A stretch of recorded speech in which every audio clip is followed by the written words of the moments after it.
I'm about to show you how to make it so much easier working with buyers in this competitive market. So this is RE Colorado, and the back end is called Matrix, a product by CoreLogic. And I'm just going to go to a saved search. Now, I normally do this when I'm in the middle of a consultation with a client who's looking to buy a home.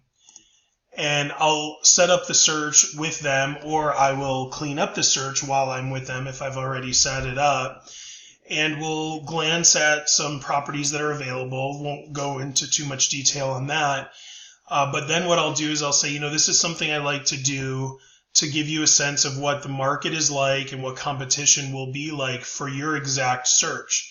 She's looking for at least 2 beds, at least 2 baths, up to $500,000, 840 or more square feet, yada, yada. But all I do is change active to pending and closed within the last 30 days. This is the latest and greatest, but you could go back. You could say, okay, if you wanted to buy in the springtime, then you might do like February 1st through May 1st or something. To look at this same data then and show them this is what last year's competition was like versus what it's like right at this moment. And then they can make an informed decision of, should I be buying this time of year or that time of year? Anyway, we'll just do the latest and greatest. So I'm going to do pending and closed, and I'm going to click results. Then I'm going to make sure to click all. So all 92 are selected.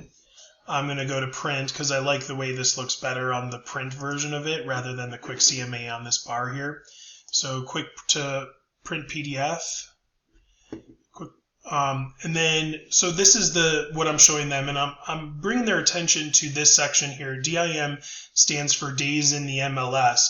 And I'm asking, and I'm telling them, I'm defining it. It means the amount of time it took from the time it went active on the market to the time it went under contract and how many days it took. So I'm asking them, what on average are you seeing? So there's some outliers, of course, but and that's even going to throw off our average down below. But what are some common numbers you're seeing here? 1 day, 2 days, 3 days, 4 days. So I tell them, look, it's not me telling you you have to make a decision very quickly if you like a house or not and want to submit an offer. The market is telling you that. So even with some outliers, maybe it's overpriced or something weird is happening, then it's on average 10 days. But guess what happens? If it's a great property that you love, chances are others will love it too. And when it's 1 day, it means that the seller is probably tired of tons of showings and just wants to end the showings, or a spectacular offer came in. When it's 4 days or maybe 5 days, that means they wanted to wait through the weekend, collect as many offers as they could, and then decide on the best one. Anything more than that, it was overpriced, or there's something strange about the house, or not marketed well, or whatever. So I'm making sure that they understand, look, you got to make a decision fast, and I'm showing them that it's the market that's telling them that. So those are for what's pending. The market is very strong and properties are moving very quickly for those that are under contract, which theoretically got under contract in the last 30 days. So that's the latest and greatest stats and trends. Now for the closed section here, you'll see that there's another column added called CP/OLP.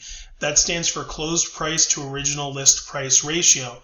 And what that means is it's the percentage difference between what the original list price was and what it ended up selling for. So this is a little peculiar. It went under contract in 2 days and it sold for 91%. I can explain that away, like maybe that there was repairs, so many repairs that were needed that were more than concessions would allow, closing cost concessions, and they had to reduce the price. But if it's 102 days on the market and it's 90%, well, that makes more sense to me that it was just overpriced. There are some outliers or some weird ones that might be difficult to explain, but you generally see if it's a longer market time, it sells for less. This is another one of those where maybe it was still overpriced, or maybe there was concessions and price reductions going on. But otherwise, what I'm pointing to is what generally are you seeing here?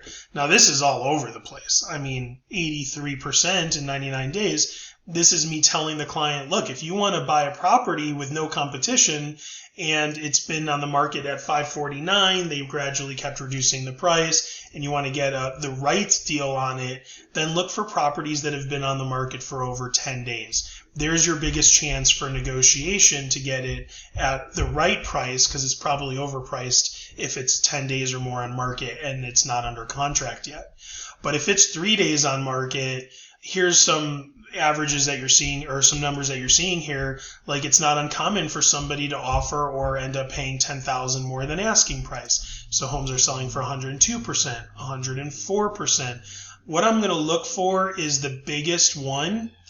And I'm going to say, look, if this is an amazing property and you love it, it's not uncommon for people to offer $61,000 or more over the asking price.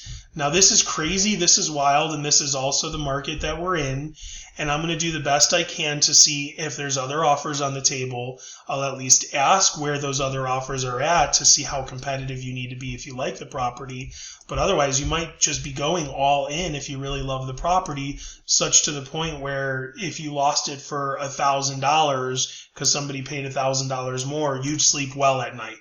That's the kind of situation we're in if there's a property that you really love and there's a bunch of offers on the table.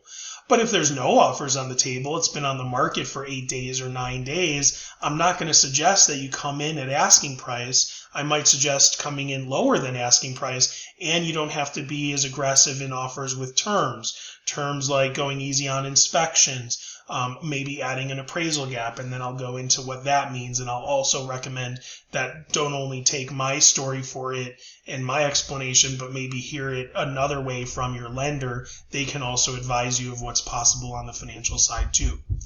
So on average, for those that have closed, they closed in 21 days, but in the last 30 days, there was a whole lot of properties that had been sitting on the market. And then on average, homes sell for 98% of asking price, but you've got some outliers here that are really throwing off our numbers. So what that does is it gets them to make a decision quickly if they love a property, and it sets the expectation up front. If you love the property and there's other offers on the table, this is the kind of thing that is expected. And sometimes it goes so much so that it goes for $35,000 over asking price just to be competitive.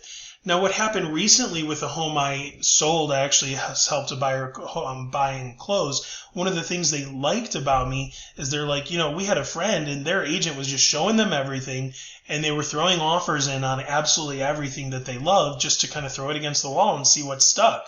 He said, when I told him, hey, this next house, I called while I was on my way to this house, and there's 6 offers on the table, let's just skip that house, because with your small appraisal gap and your low down payment and there being 6 other offers on the table, it would be a waste of time, even if you love the house, for us to make an offer, because when there's 6 offers on the table, they're going to come in over asking. They're going to come in easy on inspections. They're going to come in with an appraisal gap that's larger than your small appraisal gap that you can offer, and they're going to come in at a higher price than you could probably afford. And they like that honesty, and I just didn't waste my time, and I didn't waste their time. Now, use your judgment. Some people might be a little sensitive to that, so be careful on your delivery. But I do notice that when you set these expectations up front, they're not surprised when you make the comment, or if they get upset, you could go back to the consultation and say, look, when we met, I explained to you, this is your situation, here's where you're at, here's what to expect on a house that has a bunch of offers on the table. So don't be mad at me, we already talked about this.